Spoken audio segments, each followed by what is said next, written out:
What are you doing there, 3PO? Taking one last look, sir, at my friends.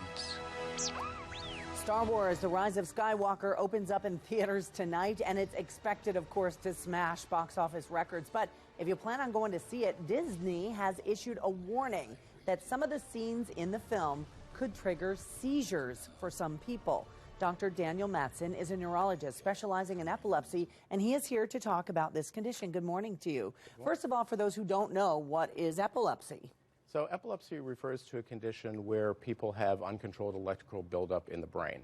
What happens is that this electrical buildup becomes uncontrolled, and the symptoms that someone has when they have one of these events is called a seizure. If someone has a seizure, or I should say more than one seizure, and they are prone to having more seizures if they're untreated, we call that epilepsy. Oh, gotcha. Have you ever remembered anything like this coming from a major movie house, a warning about a film like this? Not for films. We've seen it sometimes for video games in the past, and there's been some concerns about that, but no, this is unusual. Yeah, it is unusual. So for obviously people want to see the film, but what if they are susceptible to seizures? What do you suggest?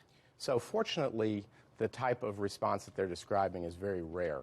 And so the chances are, even if you have epilepsy, you don't have this particular response to them. But if you do, or if you're worried about the effects that that the film might have on you, there's some simple things. One would be sitting as far away from the screen as possible to lessen the stimulus. The other one would be, it sounds kind of goofy, but close one eye or cover one eye up, and that will decrease the amount of stimulation that comes in. The message is going into the brain. So what, unfortunately, if there is a seizure, whether it's at the movie or anywhere else, family gatherings for the holiday, what do we do?